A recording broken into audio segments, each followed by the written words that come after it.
Assalamualaikum warahmatullahi wabarakatuh. Saya Kirana Anastasia, kelas 7G dari SMP Negeri 7 Batang, ingin menceritakan sebuah cerita kisah dari Jawa Tengah yang berjudul Timun Emas.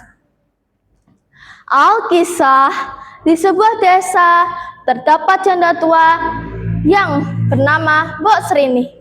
Mbok Srini hidup sebatang kara. Setiap malam, ia berdoa kepada Tuhan agar dikaruniai seorang anak. Ya Tuhan, karuniailah aku seorang anak, agar ada yang bisa membantuku. Pada suatu hari, Mbok Srini pergi ke hutan untuk mencari kayu bakar. Karena ia merasa lelah, Mbok Srini beristirahat di bawah pohon yang rindang. Seandainya aku memiliki seorang anak, pasti aku tidak akan merasa kesepian. Tiba-tiba, bumi berguncang, terdengar suara gemuruh yang menggelegar. Bum! Bum! Bum! Muncullah seorang raksasa yang berbadan besar, rambutnya panjang, dan berwajah seram.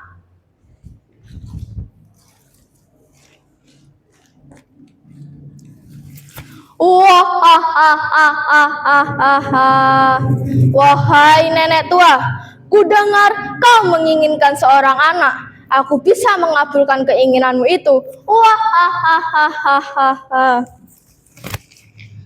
Benarkah, wahai raksasa? Tentu saja, tapi ada syaratnya. Apa syaratnya, wahai raksasa? Kamu harus memberikannya anaknya kepadaku ketika ia sudah berusia 16 tahun untuk dijadikan santapan.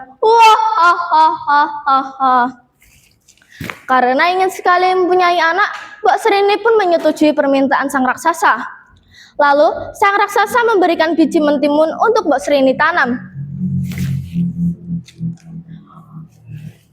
Ambillah biji mentimun ini, kelak kau akan segera mempunyai anak.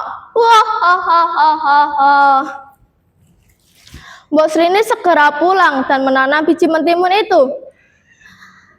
Mbok Srini selalu merawat dan menyiraminya setiap hari. Mbok Srini sangat menyayangi dan menyiraminya setiap hari. Beberapa hari kemudian, mentimun itu tumbuh dengan sangat besar dan berwarna keemasan. Wah, mentimun ini sudah besar. Coba aku petik. Tuk, tuk, tuk. Wah, berat sekali mentimun ini. Coba aku potong. Tuk, tuk. Oe, oe, oe. Wah, cantik sekali bayi ini. Akan ku beri nama Timun Emas. Tahun demi tahun berlalu, Timun Emas tumbuh menjadi gadis yang sangat cantik. Mbok Srini pun sangat menyayanginya.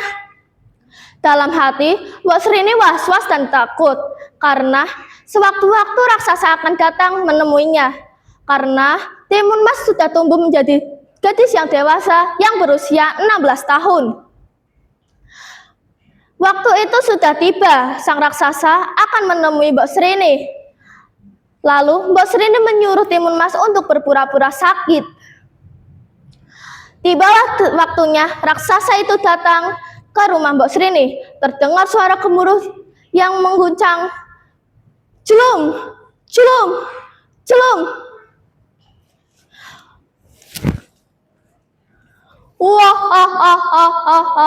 Wahai Mbok Srini, keluarlah, aku datang untuk menagih janji.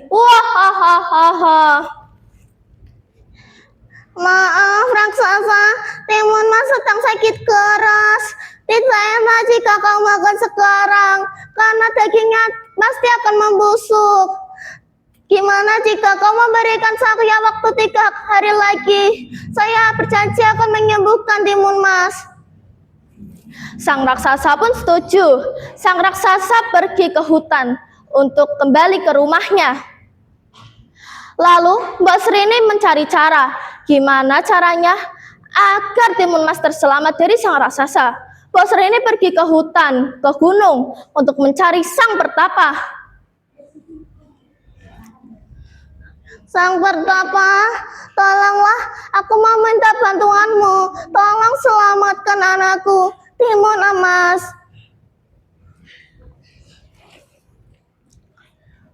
Aku bisa membantumu. Terimalah 4 bungkusan ini. Kelak kau akan menyelamatkan Timun Mas dari raksasa.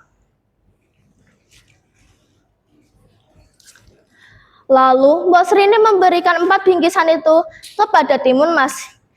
Timun Mas, terimalah 4 bingkisan ini. Ini bisa menyelamatkanmu dari kejaran sang raksasa. 2 hari kemudian, sang raksasa datang untuk menagih janji.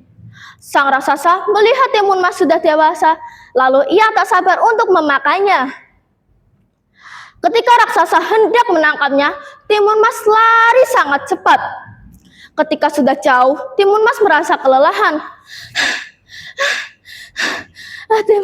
Raksasa semakin dekat.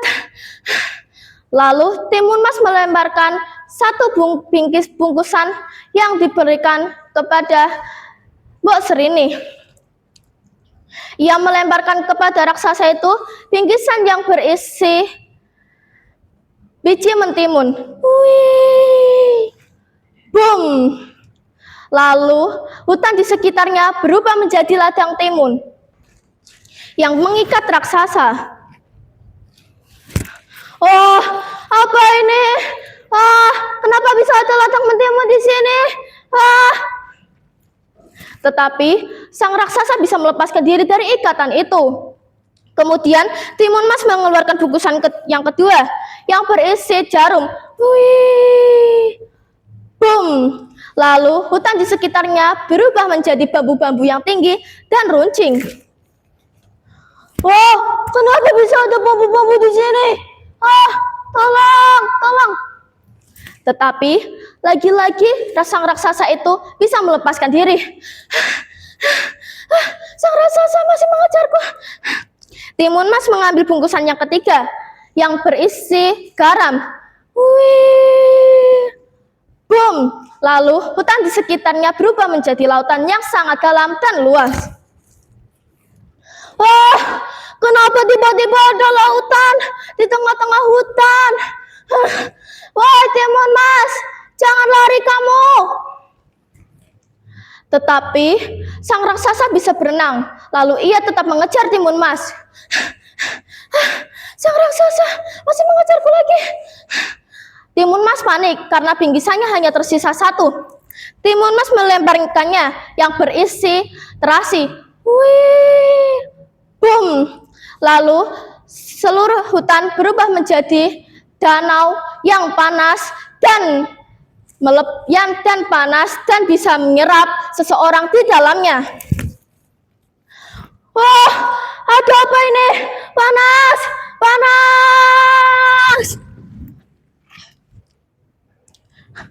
Kemudian Timun Mas pun bersyukur karena sang raksasa tidak lagi mengejarnya. Timun Mas pulang ke rumah Mbok Sreni, lalu mereka hidup bahagia. Sekian itu cerita Timun Mas dari saya. Wassalamualaikum warahmatullahi wabarakatuh.